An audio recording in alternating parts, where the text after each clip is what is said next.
পেশায় মাদকদ্রব্য নিয়ন্ত্রণ অধিদপ্তরের উপপরিচালক, অথচ মাদক সেবনে সিদ্ধহস্ত বাবুল সরকারের জীবনী যেন মাদক আর নারীতে আচ্ছন্ন। বিবাহিত বাবুল সরকার বিয়ে করার আশ্বাসে সর্বস্ব লুটেছেন অন্তত 2 নারীর। হাতে নাতে ধরা পড়ে বিয়ের আশ্বাসে সবার সামনে লিখিত দিয়েও সুযোগ পেয়ে রাজধানী ছেড়ে পালান কর্মস্থল পিরোজপুরে। বারবার পার পেয়ে বাবুল সরকার এখন এতটাই বেপরোয়া যে তার বিরুদ্ধে অভিযোগের বিষয়ে জানতে চাইলে সাংবাদিককে গুলি করার হুমকি দিতেও দ্বিধা করেন না। বিস্তারিত জানাচ্ছেন আতাউর কাউসার।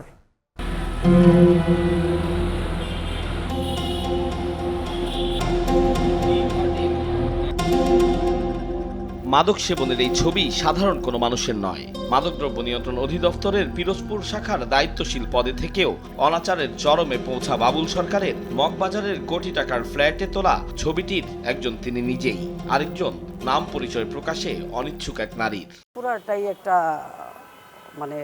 রঙ্গশালা, নেশার একটা আখড়া। ওখানে এক প্রকার আমার জোর করেই আমার সাথে সে খারাপ কাজে লিপ্ত হয়, জোর করে আমাকে ব্ল্যাকমেল করে দেওয়া হয়েছে পুরাটাই। এই ছবিটা আমার জন্য, আমার লাইফের জন্য, আমার পরিবারের জন্য কতটা নির্মমতা হইতে পারে এটা কি বুঝতে পারেন? একটা বিয়ের জন্য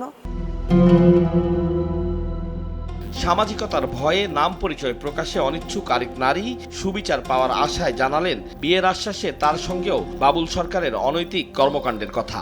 বাবু সরকার আমার সাথে 10-12 বার শারীরিক সম্পর্ক করছে এই 2.5 বছরের মধ্যে। কেন করলেন আপনি? উনি তো আমাকে সবসময় বলছে ওনার, আর আমি যখনই ওনার ফ্ল্যাটে যেতাম ওনার ওয়াইফরে পাইতাম না, ওনার ফ্যামিলি কেউ থাকতো না।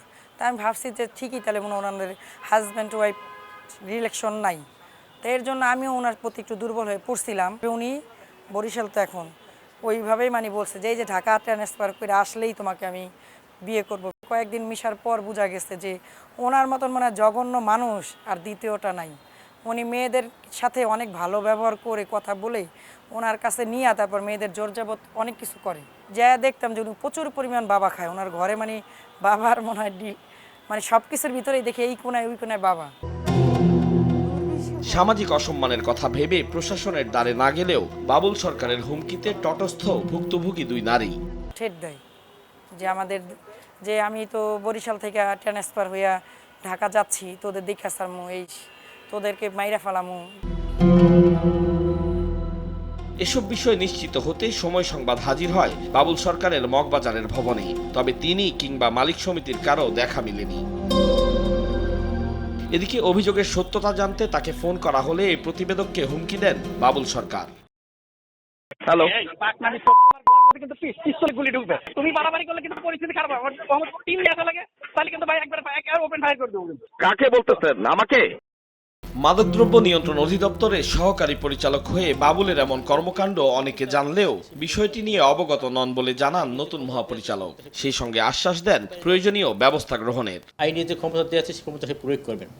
বাইরে যাওয়ার সুযোগ আছে না, অহবার থেকে করতে পারবেন, এটা তো বেআইনি।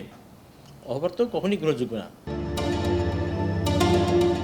পিরোজপুরে বদলির আগে বাবুল সরকার ছিলেন মাদকদ্রব্য নিয়ন্ত্রণ অধিদপ্তরের গাজীপুর শাখায়।